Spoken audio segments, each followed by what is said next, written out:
इस वीडियो में हम लोग वॉलेस स्टीवेंस का लिखा हुआ poem 13 ways of looking at a Blackbird को लेकर के जानेंगे। इसका लाइन बाय लाइन एनालिसिस करेंगे और सिंबोलिज्म भी साथ में समझते हुए चलेंगे। इस वीडियो को पीडीएफ आपको मेरे टेलीग्राम चैनल में मिल जाएगा। टेलीग्राम चैनल का लिंक आपको मेरे यूट्यूब चैनल का डिस्क्रिप्शन में मिल जाएगा, वहां से क्लिक करके ज्वाइन हो सकते हैं। तो आइए वीडियो को शुरुआत करते हैं। सबसे पहले समझ लेते हैं ये जो पोएम, ये others an anthology of the new verse नाम का एक मैगजीन में पहली बार के लिए पब्लिश हुआ था, जो एल्फ्रेड क्रेम्बोर्ग ने एडिट किया था 1917 में। उसका बाद दिसंबर issue of Others a magazine of the new verses इस एंथोलॉजी में दोबारा पब्लिश हुआ था। यानी वॉलेस स्टीवेंस जो इसका पोएट है, उनका जो पहला पोएट्री कलेक्शन है या पहला एंथोलॉजी है जिसका नाम था हार्मोनियन, जो 1923 में पब्लिश हुआ था, इसमें भी ये पोएम है। और बाद में collected poems of Wallace Stevens जो कि 1954 में पब्लिश हुआ है, उसमें भी ये पोएम है। यानी काफी सारा एंथोलॉजी में ये पोएम फीचर है। क्यों इतना सारा एंथोलॉजी में ये पोएम फीचर है और क्यों ये इतना फेमस है, ये जब हम लोग लाइन बाय लाइन एनालिसिस करेंगे तभी आप लोगों को समझ में आ जाएगा। हाइकू से बेसिकली इंस्पिरेशन लेकर के वॉलेस स्टीवेंस ने ये पोएम लिखा। ब्लैक बर्ड का सिंबल को यहाँ पे बहुत अच्छी तरीके से स्टीवन ने यूटिलाइज किया है।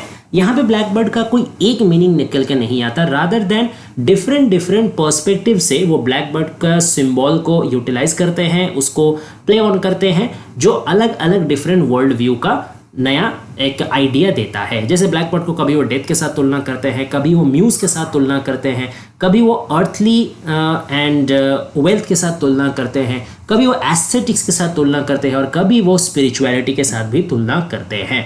तो इस तरीके के अलग अलग लेवल में आता है।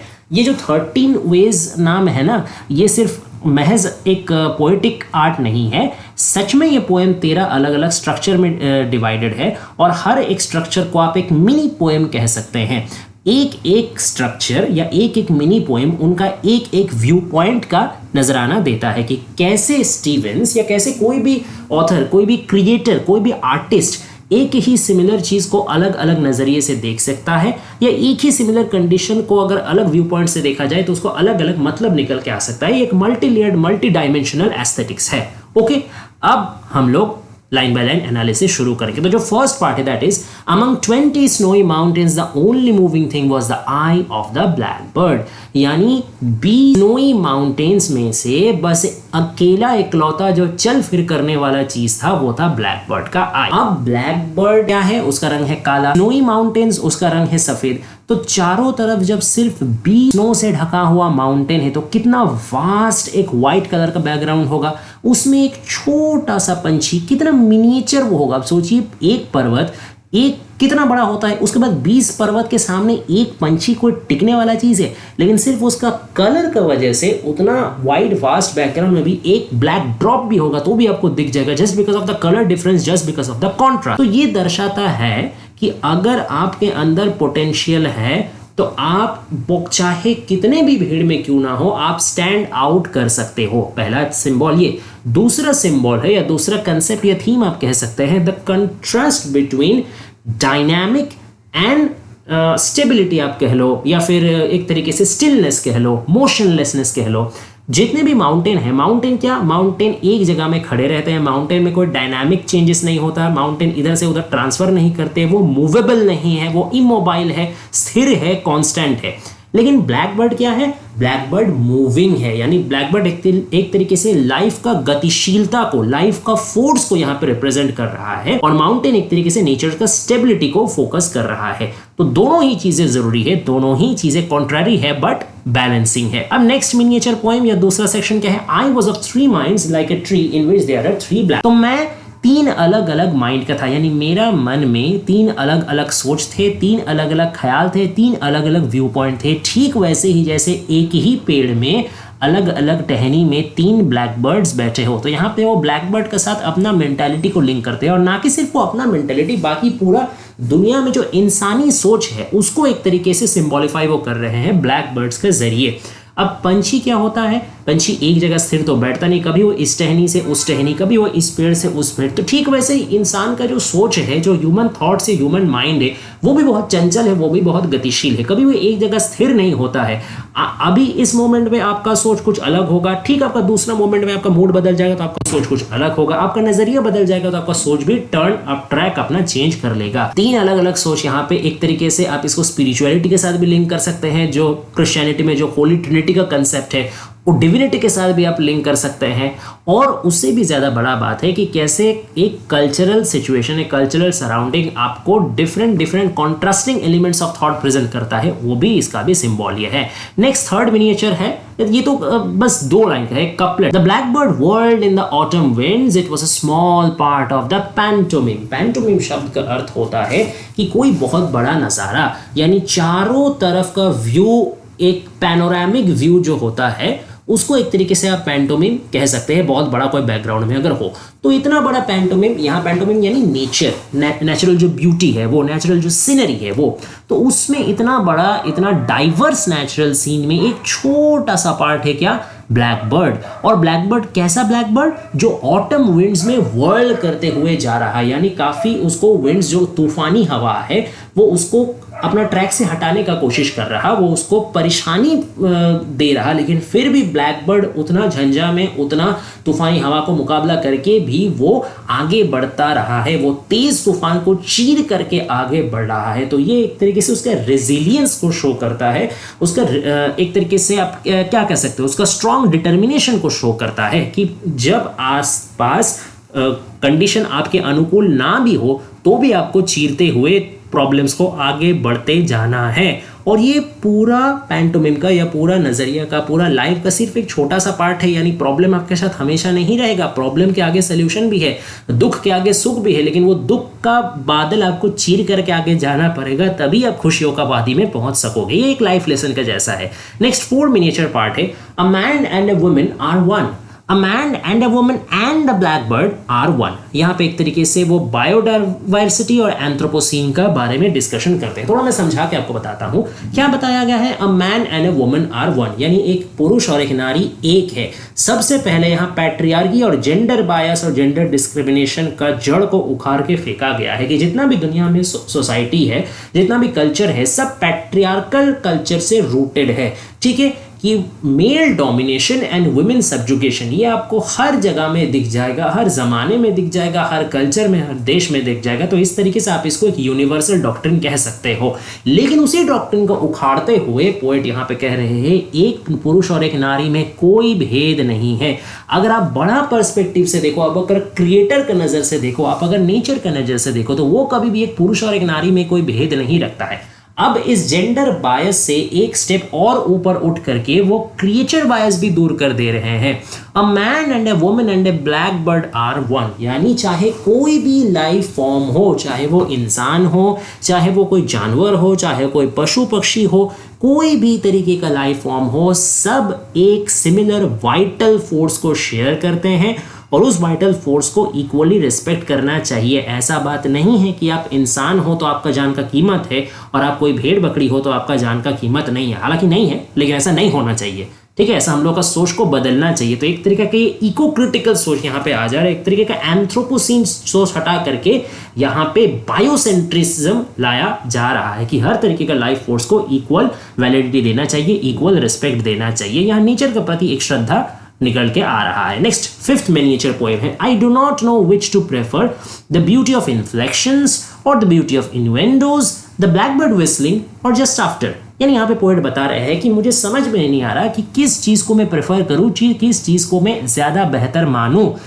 The beauty of inflections, inflections का खूबसूरती को, या फिर इनवेंडोज का खूबसूरती को, या फिर जब जिस मोमेंट में एक ब्लैकबर्ड विसल कर रहा है, गाना गा रहा है अपना मीठा सुरीला आवाज से उसको, या फिर ठीक उसका अगला मोमेंट को जब वो विस्लिंग सुनाई नहीं दे रहा हो।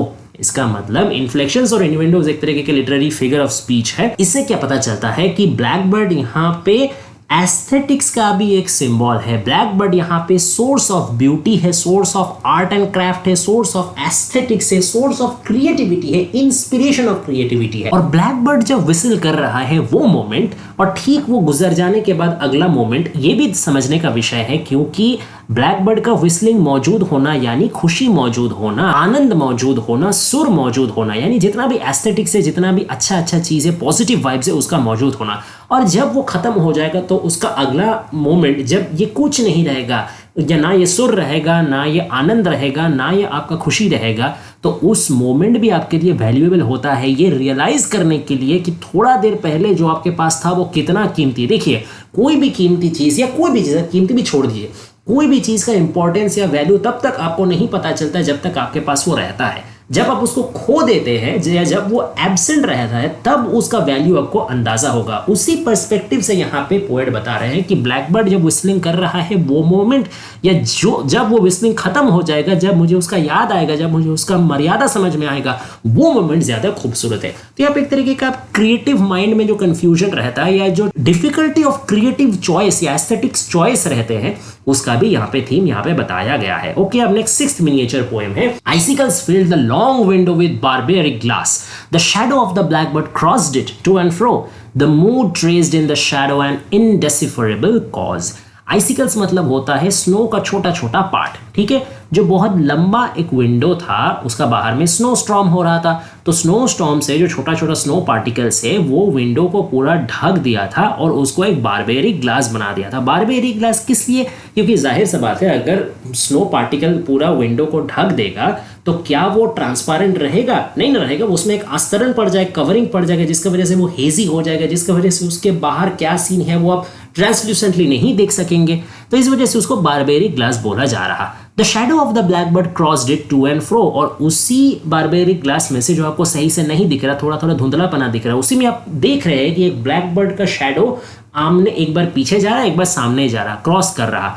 और इस वक्त आपका जो मूड है जो उस शैडो में आप देख पा रहे हैं, मतलब मूड को तो आप शैडो में नहीं देख पा रहे, बट ब्लैकबर्ड का शैडो देख करके आपका मूड जो टर्न लिया है उसको यहाँ पे इनडेसिफरेबल कॉज बताया गया है। डेसिफर मतलब कोई चीज को डिकोड करना, तो इनडेसिफरेबल मतलब ऐसा चीज जिसको आप डिकोड नहीं कर सकते, ऐसा रीजन, ऐसा मिस्ट्री, ऐसा एक फैक्ट जिसको आप एक्सप्लेन नहीं कर सकते, जो अनइंटेलिजिबल है, जो मिस्टीरियस। अब अगर सिंबॉलिकली थोड़ा इसका एनालिसिस करें तो हम लोगों को पता चलेगा कि ये जो बारबेरिक ग्लास है ये हम लोगों का व्यू पॉइंट है, नजरिया है।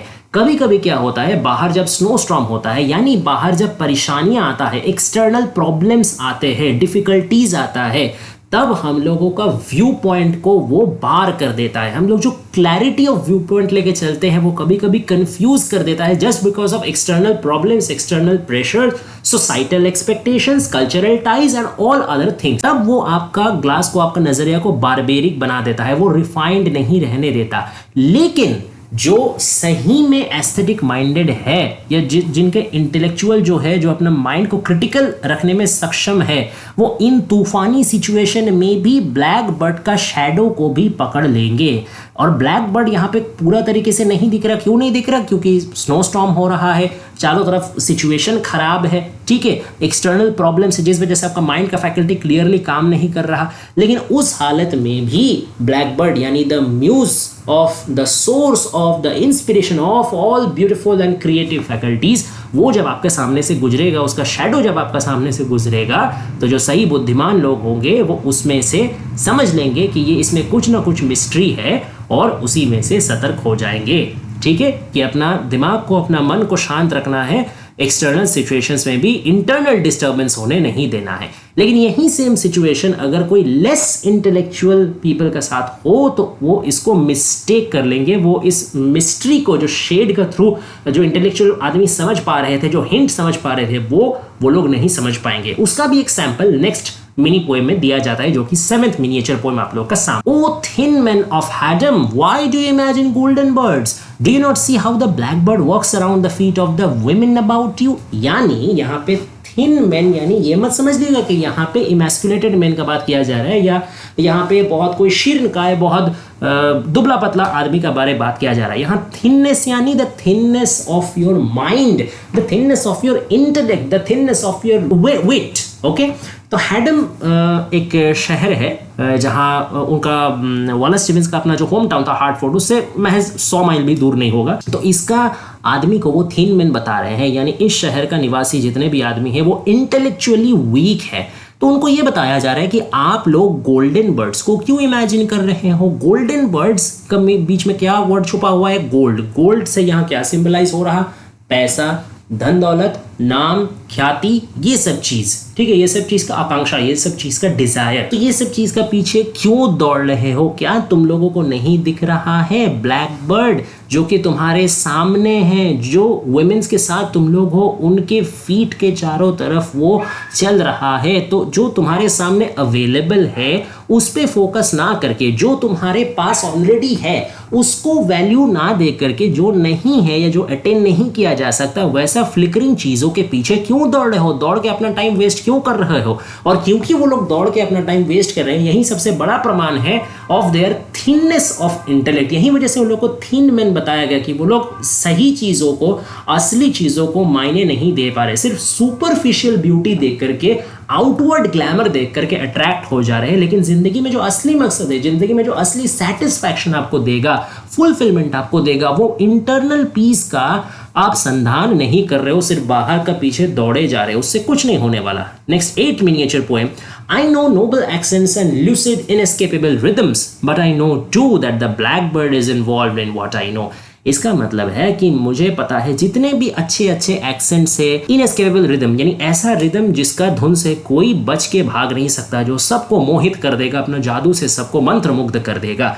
यहाँ वो अपना वर्क के बारे में बात कर रहे हैं, या कोई भी सेलिब्रेटेड आर्टिस्ट का, कोई भी लिटरेरी आर्टिस्ट का वर्क के बारे में बात कर रहे हैं, कि जितने भी लिटरेरी आर्टिस्ट आए, खास करके वो अपना बारे बता रहे हैं क्योंकि वो खुद इंडेटेड है टू द म्यूज। म्यूज मतलब यहाँ ब्लैकबर्ड एज अ म्यूज, कि जितने भी उन्होंने पोएम लिखा है, जितना भी आज तक उनको क्लेम मिला है, जितना भी उन्होंने रिदम आज तक रचना किए हैं, जो आदमी को मंत्रमुग्ध बनाया है, उनका जो फेम है, उनका जो नाम है, सब कुछ ब्लैक बर्ड का दिया हुआ है। जितने भी चीज वो जानते हैं, सब चीज में ब्लैक बर्ड इन्वॉल्व है, यानी वो एक सेंस ऑफ ग्रैटिट्यूड यहाँ पे एक्सप्रेस कर रहे हैं। वो ये तो जानते हैं कि उन्होंने क्या क्या अचीव किया है, बट वो ये भी जानते हैं कि ये अचीवमेंट ब्लैक बर्ड के बिना अधूरा था, और ब्लैक बर्ड इन्वॉल्व था, इसीलिए वो ये चीज सब चीज जान पाए हैं। तो ब्लैक बर्ड को एक तरीके से वो अपना सारा नॉलेज का, सारा अचीवमेंट का और सारा एस्थेटिक एक तरीके से आप फैकल्टी का सोर्स मान रहे हैं, और उसको उनको क्रेडिट भी दे रहे हैं। तो इसमें से एक लाइफ लेसन में मिलता है कि जो भी हम लोग अचीव करते हैं उसमें हम लोग का पारिपार्श्विक परिस्थिति का भी उतना ही महत्व होता है। एक आदमी चाहे वो सक्सेसफुल हो चाहे वो फेलियर हो, उसमें उसका सराउंडिंग, उसका अपब्रिंगिंग, उसका कल्चर, बाकी भी कुछ कुछ चीजें रहता है जो इंपैक्ट देता है। तो इस सब चीज को भी दिमाग में रख के आगे बढ़ना चाहिए। अब 9th मिनिएचर पोएम में आते हैं। When the blackbird flew out of sight, it marked the edge of one of many circles। यानी जब ब्लैकबर्ड ने उड़ करके आंखों का, जहां तक आंखें देख सकती थी, विजन को भी ट्रांसेंड करके ब्लैकबर्ड जब उड़ के चल गया, नजरों से दूर चल गया, तो उसने एक एज मार्क किया, एक बाउंड्री मार्क करते हुए गया। किस बाउंड्री को? Of one of many circles. ढेर सारे सर्कल्स जो वो बना बना के उड़ रहा था, उसमें से एक सर्कल का बाउंड्री मार्क करते हुए वो उसको बाहर ट्रांसेंड कर गया। अब ये सर्कल या ये ट्रांसेंडेंस किस चीज को रिजेंबल करते हैं? पोएट का नॉलेज को। वो पहले, इससे पहले जस्ट 8th मिनिएचर पोएम में वो बताया है कैसे उनका सारा अचीवमेंट, सारा एस्थेटिक क्रेडिट, सारा नॉलेज ब्लैकबर्ड का प्रति एक तरीके से कृतज्ञ है, ब्लैकबर्ड के प्रति ग्रेटिट्यूड है कि ये सब का पीछे इंस्पिरेशन या सोर्स ब्लैकबर्ड है। तो जैसे ही ब्लैकबर्ड एक सर्कल से आउट ऑफ साइट हो रहा है, एक सर्कल को ट्रांसेंड कर रहा, तो वो पोएट का नॉलेज को भी ट्रांसेंड करते हुए जा रहा। यहाँ एक एक सर्कल पोएट का एग्जिस्टिंग नॉलेज हो, या कोई भी ह्यूमन काइंड का, कोई भी इंसान का मौजूदा ज्ञान को दर्शाता है। ये क्या है? ये गतिशीलता जब इस ज्ञान का परिधि में आता है तो उसमें चेंजेस आना आवश्यक है। जब कोई ब्लैकबर्ड क्या चीज है, मैंने पहले भी आपको बताया, वो गतिशीलता का एक सिंबल है, डायनामिक्स का एक सिंबल है, ठीक है ना। तो जैसे ही वो चलता जा रहा, तो वैसे ही जो एक सर्कल में उड़ रहा, उससे जैसे ही वो आगे बढ़ रहा, तो उसका बाउंड्री मार्क हो जा रहा और एक नया सर्कल वो बनाते हुए जा रहा। तो हम लोग को भी अपना ज्ञान को अपडेट करते हुए चलना चाहिए। हम लोगों का जो नॉलेज है, जो विजडम है, जो सोसाइटल नॉलेज है या कलेक्टिव अनकॉन्शियस है, रिचुअल्स, कल्चर, सब में हम लोगों को समय का साथ साथ अपडेट लाना जरूरी है। नजरिया को समय का साथ साथ बदलना जरूरी है। अगर नहीं बदलेंगे तो गतिशीलता नहीं मेंटेन कर पाएंगे, पीछे चल जाएंगे, पिछड़ जाएंगे बाकी सोसाइटी से, और ये हम लोगों का लिए इंटेलेक्चुअल डेथ होगा। तो अगर उसको गतिशील रखना है तो ब्लैकबर्ड का जैसे ही एक एक सर्कल नया छोड़ना, पुराना सर्कल छोड़ना होगा, नया सर्कल बनाते जाना होगा। 10th, at the sight of blackbirds flying in a green light, even the birds of euphony would cry out sharply। यहाँ थोड़ा सा अलग किस्म का एक टर्न आ जाता है, क्योंकि अब तक तो सिर्फ पोएट एटलीस्ट मतलब फिजिकली यानी क्लियर वर्ड्स में अपना ही बारे में बात कर रहे थे कि अपना ऊपर ब्लैक बर्ड का क्या असर उनका हुआ है। लेकिन अब वो ब्लैक बर्ड को एक तरीके का पब्लिक डोमेन में ला आ रहे हैं, क्योंकि बाकी पब्लिक के ऊपर भी, बाकी पीपल के ऊपर भी, बाकी सोसाइटी के सेक्शंस के ऊपर भी ब्लैक बर्ड का क्या असर है या ब्लैक बर्ड का क्या इंपैक्ट है। जैसे ही ब्लैक बर्ड दिखता है flying in a green light, हरी रोशनी में उड़ते हुए, यहाँ हरा रोशनी क्या सिंबलाइज करता है? फ्रेशनेस ऑफ थॉट सिंबलाइज करता है, और एक नयापन, इनोवेशन, ठीक है, यूथ, ये सब चीज, पावर, ये सब चीज को वो डिस्क्राइब करता है, ये सब चीज को सिंबलाइज करता है। तो इन सब चीजों को लेते हुए जब वो उड़ रहा है, तब उसको देख करके कौन खुश हो जाते हैं या कौन मतलब चीख पड़ते हैं, कौन एक्सक्लेम कर जाते हैं? Even the bawds of euphony. Bawd का मतलब होता है ब्रॉदल मेंबर, यानी जो भी ब्रॉदल चलाते हैं, खास करके जो फीमेल हेड्स होते हैं ब्रॉदल के, उनको बॉर्ड कहा जाता है। यूफोनी मतलब मीठा स्वर, स्वीट वॉइस। जनरली वो लोग स्वीट वॉइस्ड होते हैं, और स्वीट वॉइस हो करके एक तरीके से खुद को बहुत अच्छे से ड्रेस करके, अट्रैक्टिव सेडक्टिव तरीके से ड्रेस करके वो क्लाइंट्स को अट्रैक्ट करते हैं।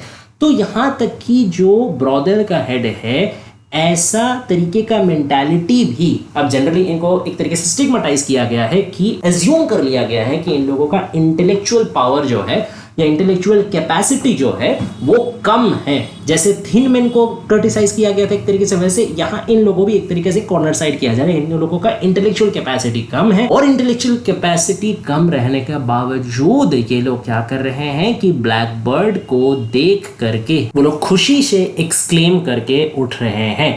तो आप सोचिए, एक ब्लैक बर्ड जो इतना डीप कॉनोटेशन बियर करता है, ठीक है, इतना सब गहरा मतलब वो रखता है, गहरा सिंबोलिज्म वो रखता है, तो जो ये सब चीज़ सिंबल को डिकोड करने का इंटेलेक्चुअल कैपेसिटी रखता है, वो तो उसको देख के खुश होगा ही। लेकिन जो ये सब चीज़ को नहीं समझ पाता है, ये सब चीज़ उसका दिमाग के ऊपर से जाता है, वो भी ब्लैक बर्ड को देख करके ओवरवेल्म हो रहा है। इसका मतलब क्या है? इसका मतलब है the universal acceptance and relevance of black bird. Black bird एक ऐसा सिंबल है जिसका इंटेलेक्चुअल फैकल्टी, क्रिटिकल फैकल्टी ज्यादा है, उसको भी वो अपील करेगा, उसको भी वो कुछ ना कुछ सिखाएगा। और जिसका इंटेलेक्चुअल कैपेसिटी या क्रिटिकल कैपेसिटी, फैकल्टी कम है, उसको भी वो कुछ ना कुछ सिखा के जाएगा, उसको भी वो कुछ ना कुछ इंस्पिरेशन दे करके जाएगा। यहाँ पे इसको आप एक blend of beauty, romantic element and intellectual wit कह सकते हैं। एक तरीके से ब्लैक बर्ड को आइडियल एक मतलब क्या मैं कहूँ, आइडियल पैकेज का तरह से दर्शाया गया है, जिसका पास ब्यूटी भी है, खूबसूरती भी है, सिडक्शन भी है, अट्रैक्शन भी है, विट भी है, इंटेलेक्ट भी है, स्पिरिचुअलिटी भी है। सब चीज एक दुनिया में आप जो चीजों के बारे, जो गुण के बारे में आप डिजायर कर सकते हो, सब चीज का एक आइडियल मिश्रण है blackbird. It is an unattainable ideal, unreachable, unaccessible symbol. ठीक है, तो ये सब कोई को प्रभावित करते हुए जाता है। ओके, नेक्स्ट 11वां छोटा सा एक सेक्शन है। He rode over Connecticut in a glass coach, once a fear pierced him, in that he mistook the shadow of his equipage for blackbirds। यहाँ पे एक आदमी का बारे बताया जा रहा है, हालांकि उस आदमी का बारे कोई डिटेल तो नहीं दिया गया है, लेकिन इतना जरूर बताया गया है कि वो अपने ग्लास कोच में करके कनेक्टिकट शहर के ऊपर से चढ़ के जा रहा था। उसको मन में डर बैठा हुआ था, और उस डर बैठा हुआ मन में उसने गलती कर लिया पहचानने में। अपना इक्विपेज का जो शैडो है, जो परछाई है, उसी को उसने क्या समझ लिया? ब्लैक बर्ड समझ लिया। तो इससे क्या पता चलता है? इससे मिस्टेकन आइडेंटिटी और मिसकंसेप्शन का नेचर के बारे हम लोगों को पोएट समझा रहे हैं। मिसकंसेप्शन का या अंडरस्टैंडिंग का, वो हम लोगों का पर्सपेक्टिव से प्रभावित होता है, हम लोगों का मेंटल एटीट्यूड से प्रभावित होता है। अगर आप ऑलरेडी डरे हुए हो तो आप कोई भी चीज को हमेशा डरावना ही समझोगे, भले वो असल में डरावना हो या नहीं हो। अगर आप खुश हो या अगर आप कोई चीज़ें बहुत ज़्यादा ईगर हो, तो उसी मिजाज से, जो आपका मिजाज है, जो आपका इमोशन है, जो आपका सराउंडिंग है, उसी लिहाज से आप हर चीज़ को देखोगे, हर चीज़ को डिकोड करोगे, वहीं आपका लेंस बन जाएगा। तो एक तरीके से यहाँ पे अपीयरेंस वर्सेस रियलिटी का एक थीम चलाता है कि जो चीज़ हम लोग को दिखता है, ज़रूरी नहीं कि असलियत में भी वो वैसा ही हो। हम लोग अपना सब्जेक्टिव एक्सपीरियंस का लेंस से सब चीज़ को देखते हैं और विचार करते हैं। तो ज़रूरी है कि हम लोग कोई जगह में ऑब्जेक्टिव हो और बायस फ्री हो। अब जो 12वां सेक्शन है वो फिर से एक कपलेट है छोटा सा 2 लाइन का। The river is moving the black bird must be flying, यानी जो नदी है वो बह रहा है, इसका मतलब जरूर ब्लैक बर्ड उड़ता हुआ जाता होगा। यानी यहां दोबारा से ब्लैक बर्ड को डायनामिक्स का सिंबल का तरीके से यूज किया गया है कि पूरा दुनिया जो गतिशील है, पूरा दुनिया चल रहा है, पूरा दुनिया में हर चीज फ्लो कर रहा है, एनर्जी फ्लो कर रहा है, उसका लिए दायित्वशील कौन है, उसका लिए रिस्पॉन्सिबल कौन है, उसका लिए सब कोई को किसका प्रति ग्रेटफुल होना चाहिए, ब्लैक बर्ड के प्रति। क्यों? क्योंकि ब्लैक बर्ड यहां पे पूरा दुनिया का ड्राइविंग फोर्स है, उसी का सिंबल के तरीके से इस स्टैंजा में उसको यूज किया गया है। He is the symbol of all the power, all the energy, all the strength that drives the world forward, that drives the universe forward, that drives every people forward. अब जो आखिरी stanza है 13वां miniature poem, उसमें हम लोग समझते हैं, it was evening all afternoon, it was snowing and it was going to snow, the black bird sat in the cedar limbs. यानी पूरा आफ्टरनून को इवनिंग जैसा फील हुआ। इवनिंग जैसा फील क्यों हुआ? क्योंकि ये स्नो हो रहा था, लगातार तुषारपात होते जा रहा था और उनको, पोएट को पता था कि ये तुषारपात रुकने नहीं वाला था, ये स्नो स्टॉर्म रुकने नहीं वाला था, ये स्नो चलता ही जाएगा, चलता ही जाएगा। और इतना खतरनाक सिचुएशन में भी, इतना भयानक आबोहवा में भी ब्लैक बर्ड क्या कर रहा, वो सिडार पेड़ का टहनी में बैठा हुआ है। आप सोचिए, इतना स्नो स्टॉर्म जहां पे कुछ दिख नहीं रहा, जहां पे आफ्टरनून इवनिंग जैसा अंधेरा में लग रहा, इतना भयंकर सिचुएशन में आदमी बाहर निकलने से डरता है, बड़ा बड़ा जानवर छुप के रहता है, और इतना सा ब्लैक बर्ड वो अनट्रेम्बल्ड अवस्था में, अनफ्लिंच सिचुएशन में सिडार का पेड़ के टहनी में एकदम मस्त बैठा हुआ है। ये क्या सिंबलाइज करता है? फिर से उसका रेजिलियंस को सिंबलाइज करता है, उसका स्टेबिलिटी को सिंबलाइज करता है कि किस तरीके से, कितना भी कठिन परिस्थिति क्यों ना हो, आपके अंदर अगर रेजिलियंस होगा, आपके अंदर अगर डिटर्मिनेशन होगा, तो आप टस से मस नहीं होगे, चाहे सिचुएशन कितना भी खराब क्यों ना हो। ठीक है। और एक तरीके से स्नोइंग का जो इमेज है, या एक जो कूल परिवेश या कोल्डनेस का ये बार बार रेफरेंस देते हैं। आप अगर ध्यान दोगे कि जितना भी मिनिएचर पोएम है उसमें सबसे ज्यादा बार रेफरेंस कोई ना कोई तरीके से कोल्डनेस का आया है, या तो स्नो का आया है, या तो कोल्ड रीजन का आया है, या तो कोल्ड आबोहवा का आया है, लेकिन आया है। इसको आप डेथ के साथ तुलना कर सकते हो, डिस्ट्रक्शन के साथ तुलना कर सकते हो, एडवांसमेंट ऑफ टाइम के साथ तुलना कर सकते हो।